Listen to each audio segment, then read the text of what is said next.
en Es Radio, en Casa de Herrero, con Luis Herrero. Muy buenas tardes, señoras y señores. Bienvenidos al atardecer de este jueves, día 27 de abril de 2023. Crónica de una noticia anunciada.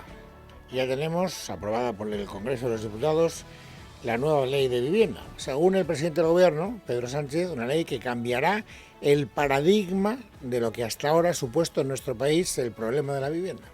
Con esta ley de vivienda, con las palancas que se reconocen legislativamente y con todo el impulso que vamos a dar a la promoción de vivienda pública en nuestro país durante estos próximos años, pues creo que vamos a poder cambiar el paradigma y convertir lo que hoy es un bien de lujo en un bien de primera necesidad para los jóvenes, particularmente de España. Eso mismo, dicho en lenguaje podemita, suena tal y como lo ha expresado Ione Belarra.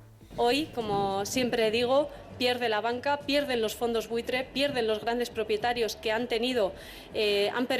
podido hacer estos beneficios porque ha reinado la ley de la selva y ahora por fin gana la gente, ganan los inquilinos y las inquilinas y gana la gente que tiene una hipoteca.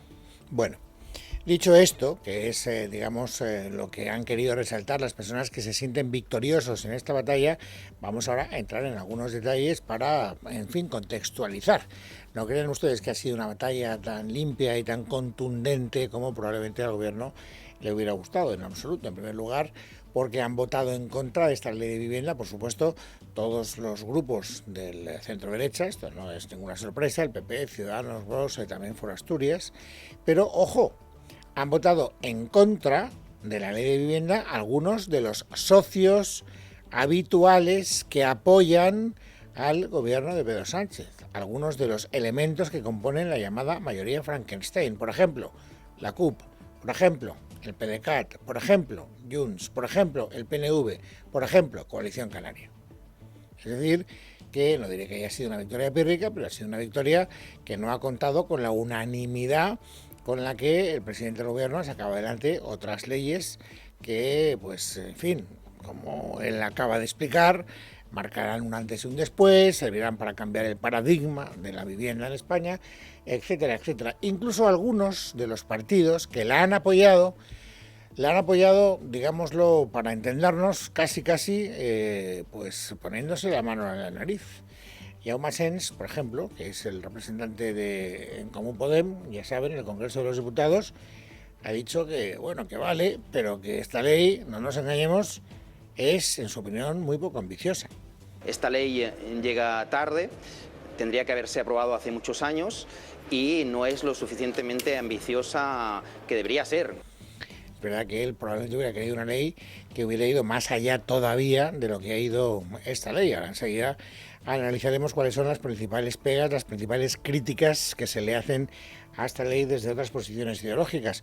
Otro partido que habitualmente está con la mayoría gubernamental, Esquerra Republicana de Cataluña, a través de su portavoz, Gabriel Rufián, también ha dicho, pues miren, hombre, tampoco es la ley que nos gustaría, hubiéramos preferido otra ley distinta, otra ley mejor, pero a veces lo mejor es el enemigo de lo bueno. La política es negociar, es ceder. Si aspiras a estar 100% satisfecha, te equivocas. La vida también pasa. Pero bueno, creo que es un gran paso, creo que hoy se hacen cosas buenas para la ciudadanía, se votan cosas buenas y con eso me quedo. Bueno, por lo tanto, insisto, si queremos hacer un análisis político más en profundidad, es una ley que ha salido adelante con el apoyo, sobre todo, del Partido Socialista, de Unidas Podemos y de Bildu. Esquerra Republicana, ya acaban de escuchar a Rufián, la apoya, está más a favor que en contra, pero, en fin, pues hubiera preferido otro tipo de ley, una ley de otra corte, ¿no? Y ahora vamos con las polémicas, que no se acaban por el hecho de que se haya aprobado la ley, todo lo contrario, a partir de ahora arrecian, a partir de ahora van a ser más intensas, porque ya no estamos hablando de un futurible, estamos hablando de una ley aprobada en el Congreso de los Diputados. Y como tal, dicen los representantes del gobierno, tiene que ser apoyada no, tiene que ser aceptada por lo menos, y en todo caso aplicada en todos los territorios autónomos de nuestra geografía. Esto es lo que ha vuelto a repetir hoy Raquel Sánchez. ¿Por qué? Pues porque habla de muchas cosas, no solo de competencias autonómicas, también de otros asuntos de obligado cumplimiento. contiene otras muchas más cuestiones relativas a arrendamientos, es verdad, pero relativas a muchísimas cuestiones como la reserva de suelos para destinarlos a vivienda asequible, que son de obligado cumplimiento y por lo tanto tendrán que cumplir esa ley, ¿no? Esa parte de la ley, diría yo, ¿no, señora Sánchez? Es decir, que hay dos partes. Una, que efectivamente a lo mejor es de obligado cumplimiento porque no interfiere en las transferencias que tienen las comunidades autónomas, pero aquellas que interfieren en las competencias autonómicas tendrán que ser respetadas. Digo yo, esto no lo digo solo yo, o sea, es que lo dice hasta la izquierda.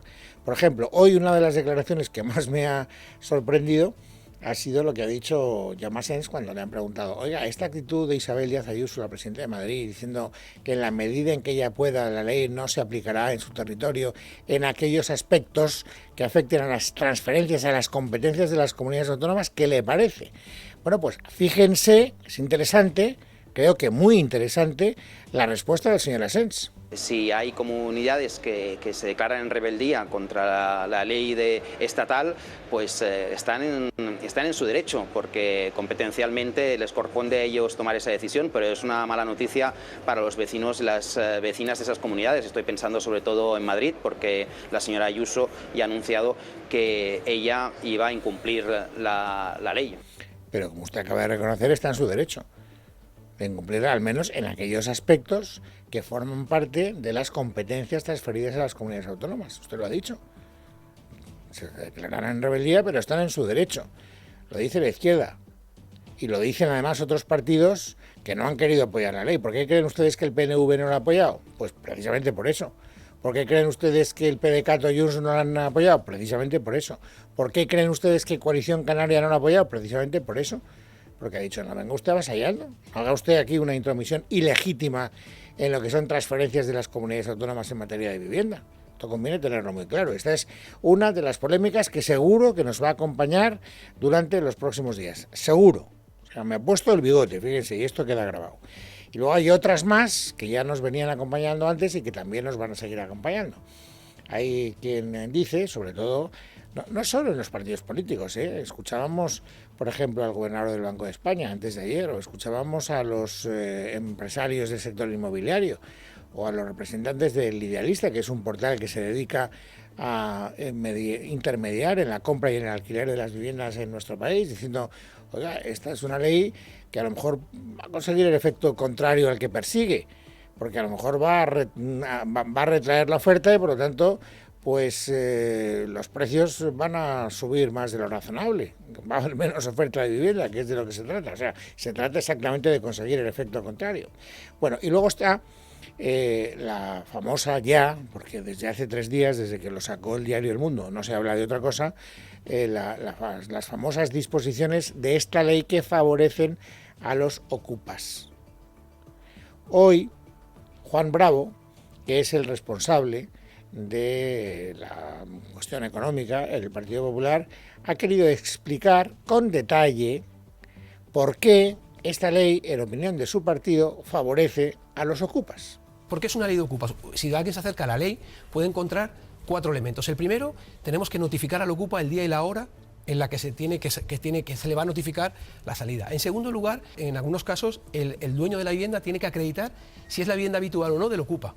En tercer lugar, si es vulnerable o no, en algunos casos le obliga al dueño del piso a demostrarlo. Y en cuarto lugar, que eso se ha negociado con Podemos y con Bildu o con Esquerra, es su situación de suspensión, en algunos casos en el ámbito judicial, de 2 meses más si es persona física o 4 meses si es persona jurídica. Y estas son algunas de las razones que aduce el Partido Popular, aparte de la invasión competencial, que han llevado al líder de su partido, Alberto Núñez Feijóo, a decir una vez más que ellos no están en absoluto de acuerdo con esta ley de vivienda. No vamos a hacer una sola vivienda en España si los ayuntamientos no ponen suelo y las comunidades autónomas no las ejecutan.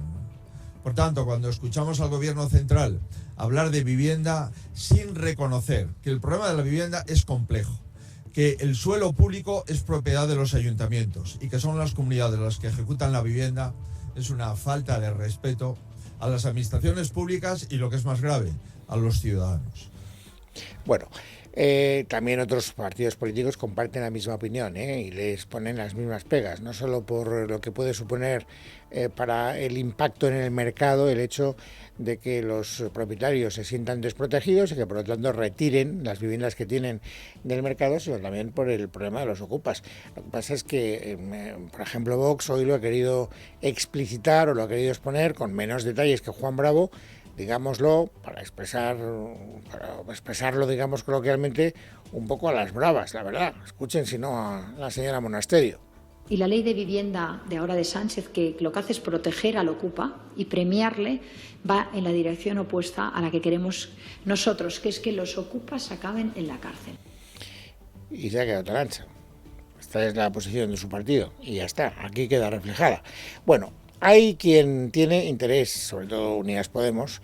Hoy se ha producido una escena también que tiene su valor informativo, pero ya saben ustedes que hay una guerra interna desatada, no pequeña, bastante cruenta, entre el sector podemita y el sector socialista del gobierno, y que Irene Montero y Ione Belarra están afectadas de una especie de síndrome de soledad que se ha visto durante los últimos días con bastante frecuencia en el Congreso de los Diputados. Por lo tanto, después de la aprobación de la ley, el abrazo más emotivo es el que han cruzado Irene Montero y Ione Belarra, diciendo, bueno, hemos sacado contra viento y marea una ley, aunque es verdad que el último empujón lo dieron Esquerra Republicana y Bildu, pactando con el PSOE. Unidas Podemos siempre ha dicho que esta es una iniciativa originalmente suya y que por lo tanto si a alguien le corresponde colocarse la medalla es a ellos. De ahí ese abrazo tan fraternal y tan intenso. Y luego Rivera ha querido hacer una especie de enmienda a la totalidad a las críticas que está recibiendo esta ley. Según ella, no es verdad, es falso de toda falsedad las dos cosas fundamentales que se están diciendo. Ni va a retraer la oferta del mercado, ni va a favorecer a los ocupas. Yo creo que es importante desmontar también los bulos que extiende la derecha y la extrema derecha en torno a la vivienda. Esta semana veíamos el de la ocupación, también de la bajada de la oferta, que lo hemos escuchado muchas veces. Durante el año de aplicación de la ley en Cataluña, una ley muy similar a la que se aprueba en el día de hoy, se vio que en los municipios regulados la oferta no solo no bajaba, sino que subía un poquito. Bueno, esto ya saben ustedes que es la manera que tiene de verlo Unidas Podemos. Cuando escuchamos otras voces, insisto, yo me suelo fiar más de las que no tienen ni arte ni parte en la batalla política, las que tienen una posición de más neutralidad. Pues no le dan la razón a la señora Belarra. Belarra cuenta una realidad que es vista de una manera completamente distinta por algunos observadores, digamos, más neutrales. Fíjense, llevamos 14 minutos hablando de vivienda. ¡Oh, sorpresa!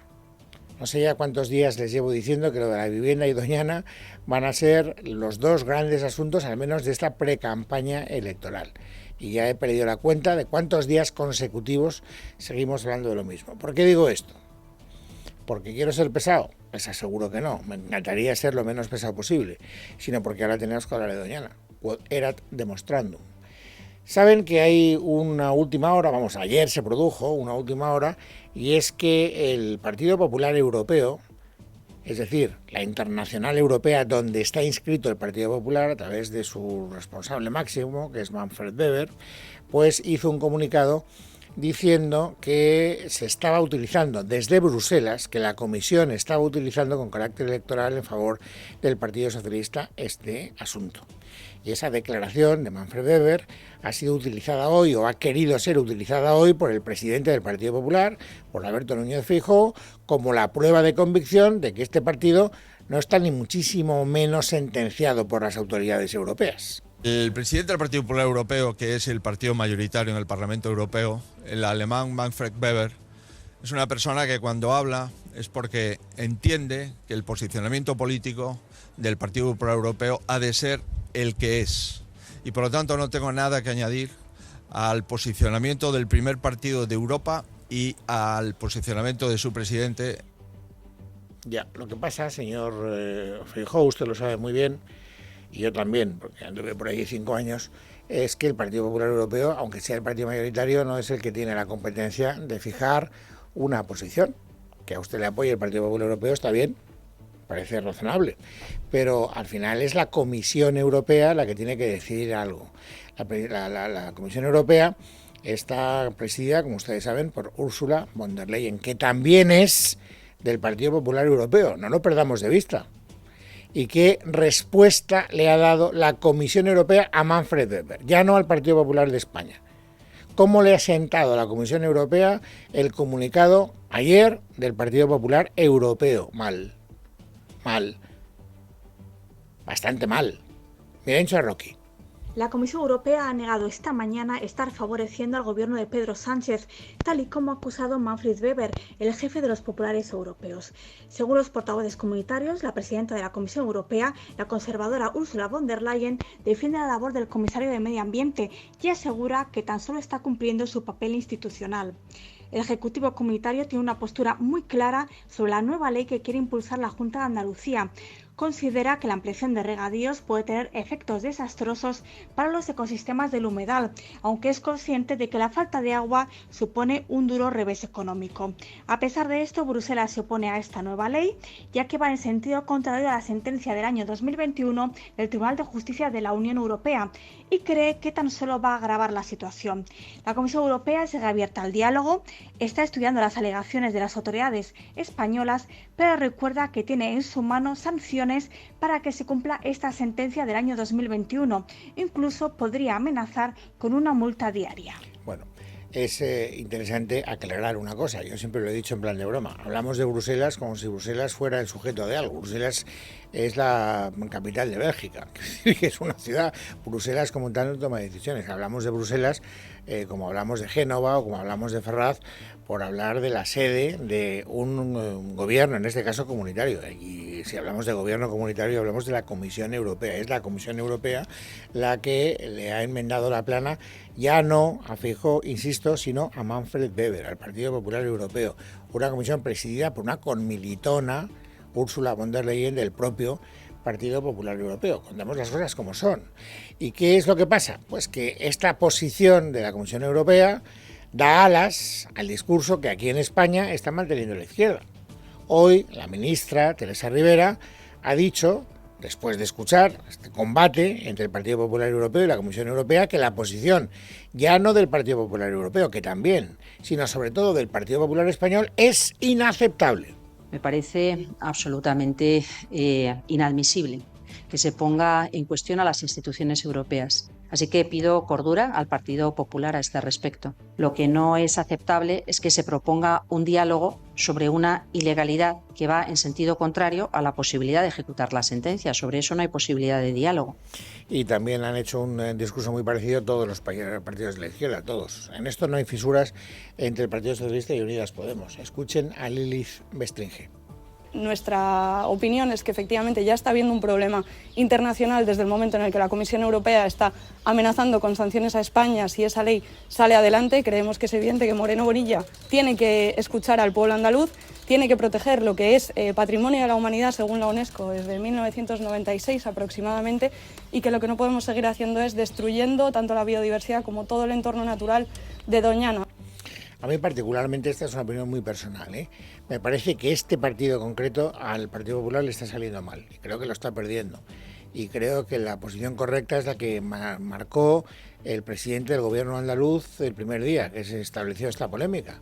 Y él dijo, yo no haré nada, esto no se convertirá en ley si antes no tengo el visto bueno y he pactado todos los detalles con la Comisión Europea.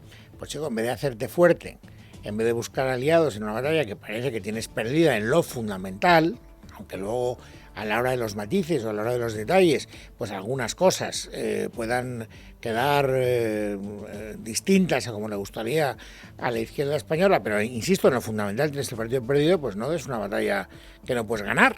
Me parece que eso políticamente es un error, y creo que esta batalla, me puedo equivocar, es mi opinión, intento ser objetivo, por lo menos lo intento, es una batalla que el Partido Popular está dando mal y que creo que se le puede volver en contra.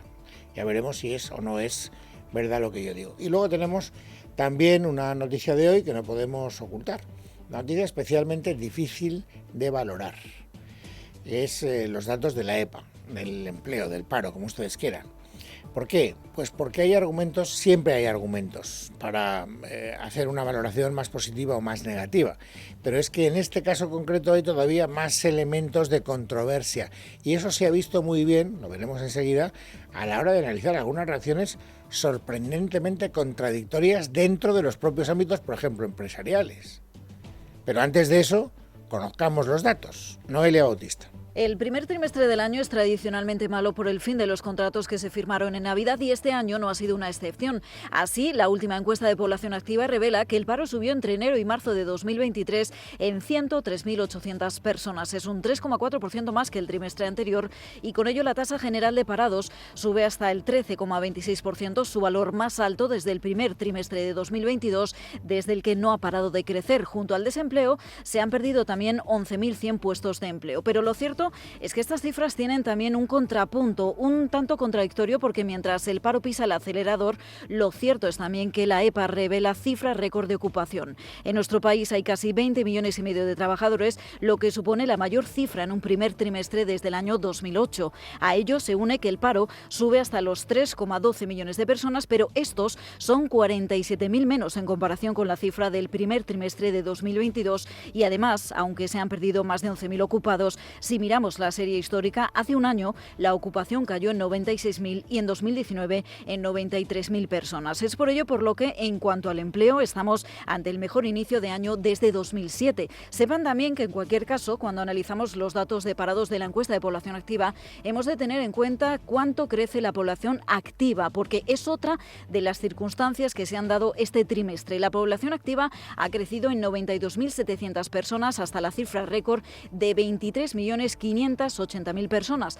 Si aumenta este dato y no se crea el empleo suficiente, sube el número de parados, pero realmente lo que hay es más gente que ahora sí se ha decidido a buscar un empleo, no que lo haya perdido y sean parados. Así se explica que el aumento del paro multiplique por 9 al descenso de la ocupación. Yo creo que lo ha explicado espectacularmente bien Noelia Bautista. Lo digo porque si queremos conocer la realidad y no dejarnos llevar por simpatías o por antipatías, hay que ver las cosas tal y como son. Hasta el punto, fíjense, les decía antes, es muy curioso, es muy poco frecuente. Normalmente cuando se producen unos datos de paro o de empleo, como ustedes quieran, y hay la posibilidad de leerlos de una manera o de otra, la discrepancia se establece entre la izquierda y la derecha, entre el gobierno de turno y la oposición de turno. Pero es que en este caso, eso también se ha podido producir, no digo que no, pero lo que más me ha llamado la atención es la discrepancia que ha habido dentro de la propia organización empresarial. Es que, fíjense, valoración del señor Garamendi, que es el presidente de la COE. El empleo está aguantando dentro de lo que es este momento y entonces, bueno, en principio yo diría que no es un mal dato, que es un buen dato, que no es un mal dato tampoco. O sea que no es un mal dato, ¿no? Nos quedamos con esa cantinela, con ese resumen. Bueno, pues ahora escuchen al vicepresidente de la COE, el señor López Amor. Pues ha reflejado malos datos, con un crecimiento del paro superior al que se produjo el año pasado. Estamos hablando de un 30% más de parados o de aumento del paro de lo que hubo el pasado año, más de 100.000 parados más, que además provoca que la tasa de paro esté por encima del 13%. Pero también se ha producido destrucción de empleo en el primer trimestre, con una disminución del número de ocupados.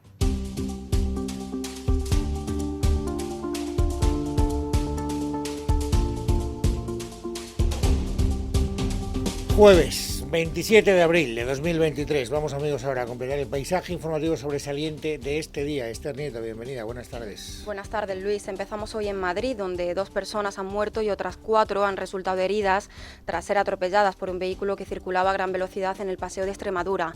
Los fallecidos son 2 hombres de 72 y 81 años. La Policía Nacional ha confirmado que el coche con el que se ha producido el atropello se había dado a la fuga y estaba siendo perseguido por las autoridades, aunque el conductor ha escapado. 2 de los ocupantes del coche que ha causado los atropellos ya han sido detenidas. Y la ministra de Hacienda, María Jesús Montero, ha anunciado este jueves que el Gobierno enviará a Bruselas en las próximas horas el programa de estabilidad que contemplará un déficit del 3% del PIB en 2024, un año antes de lo estimado inicialmente. Montero ha destacado que de esta forma el próximo año se va a cumplir ya con el Pacto de Estabilidad gracias al buen devenir de la economía. Un déficit que adelanta un año la previsión que se mandó en el periodo anterior y que viene marcado por la buena evolución de la economía, por los datos de creación de empleo que están permitiendo pues efectivamente aprovechar parte de los ingresos para justamente acelerar ese proceso de consolidación fiscal. La Fiscalía Anticorrupción se opone a que la exasesora de Pablo Iglesias, Dina Busselham, sea investigada en los juzgados de Madrid por presunto delito de falso testimonio, denuncia falsa y simulación del delito. Todo ello por la famosa tarjeta del móvil de Busselham que Iglesias guardó durante meses y que contenía fotos íntimas, vídeos y documentos de Podemos. Miguel Ángel Pérez, buenas tardes. Buenas tardes. El escrito de los fiscales anticorrupción, Miguel Serrano y César de Rivas, responde al recurso de apelación de la exasesora de Pablo Iglesias, Dina Busselham, contra la resolución del magistrado del Juzgado Central de Instrucción número 6 de la Audiencia Nacional, Manuel García Castellón, que había acordado deducir testimonio contra Busselham. Entendía el juez que podía haber cometido un delito de falso testimonio cuando declaró como testigo en la pieza 10 del caso Villarejo, que indaga el robo de su teléfono móvil a finales del año 2015 y el posterior uso de los archivos que contenía su tarjeta de memoria, que posteriormente quedó inservible. Esta misma semana García Castellón volvió a pedir a los juzgados de instrucción de Madrid que investigara si la exasesora de Podemos cometió presuntos delitos de falso testimonio, denuncia falsa y simulación de delito. Los fiscales del caso indican en su escrito que procede estimar el recurso de Busselham e insisten en que una vez examinadas las declaraciones de Busselham en sede judicial, se evidenciaban las vaguedades, contradicciones de sus versiones sobre los hechos por los que fueron interrogada, pero que no se podía considerar que con las mismas se hubiera alterado de ningún modo el resultado del informe pericial sobre el origen de los daños de la tarjeta de su móvil.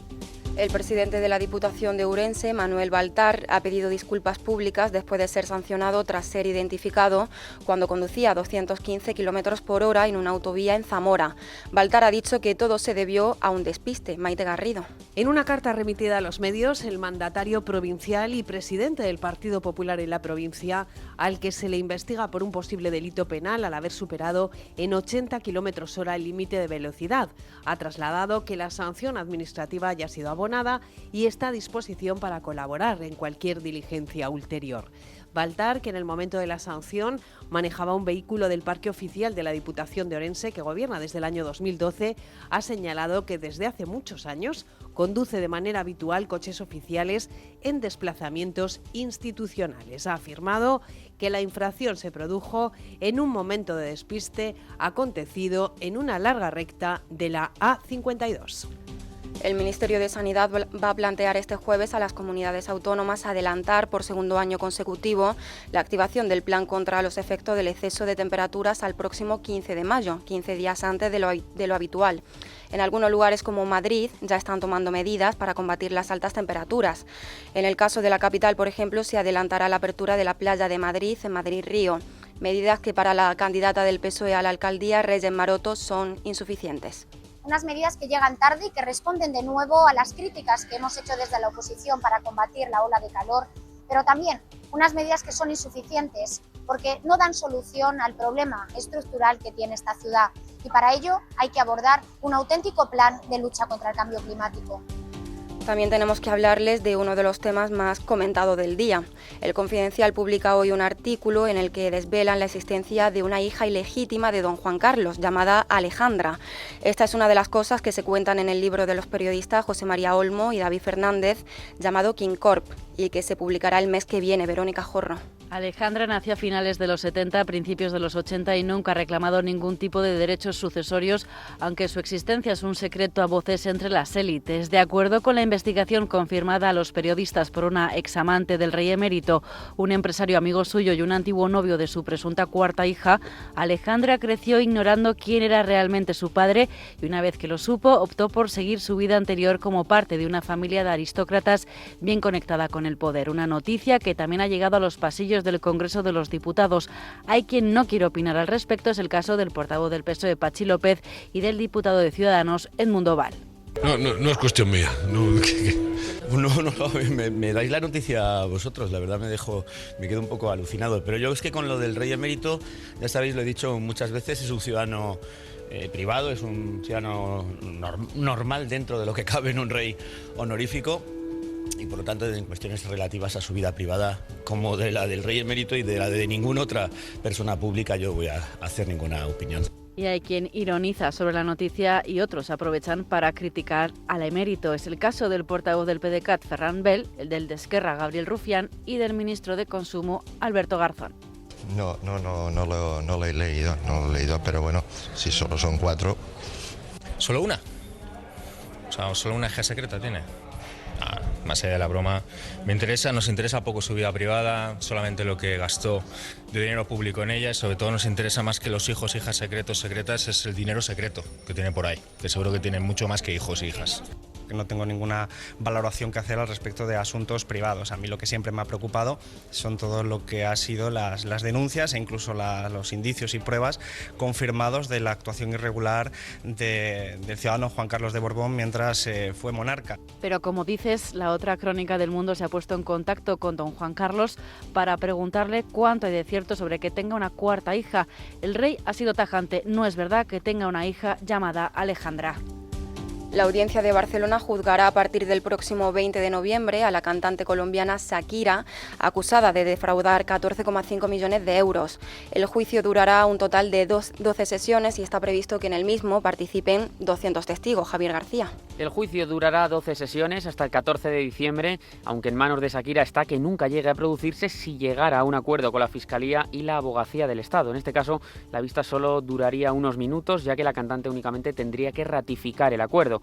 La Fiscalía pide para ella 8 años de prisión y casi 24 millones de euros de multa por presuntamente defraudar 14,5 millones de euros a Hacienda entre los años 2012 y 2014. En concreto, considera que la cantante colombiana no presentó la liquidación del IRPF e impuesto de patrimonio correspondientes a 3 ejercicios fiscales. Además, solicita la declaración de una treintena de testigos, la defensa de Shakira de unos 60, mientras que la Abogacía del Estado propone 130 testigos y peritos. La artista colombiana ya rechazó el pasado verano una oferta de la Fiscalía para alcanzar un acuerdo que rebajara las penas y que evitara el juicio, lo que no impide que su defensa pueda seguir negociando un pacto con las acusaciones en estos próximos meses. El secretario general de la OTAN, Jens Stoltenberg, ha confirmado este jueves la entrega a Ucrania de 230 tanques procedentes de países aliados, asegurando que el 98% de los vehículos de combate prometidos ya han sido enviados a Kiev para la próxima ofensiva en la región del Donbass. Stoltenberg ha celebrado también la conversación mantenida ayer por los presidentes de Ucrania, Volodymyr Zelensky, y de China, Xi Jinping. Eso sí, ha alertado de que Pekín sigue sin condenar la invasión rusa. En casa de Herrero, Es Radio.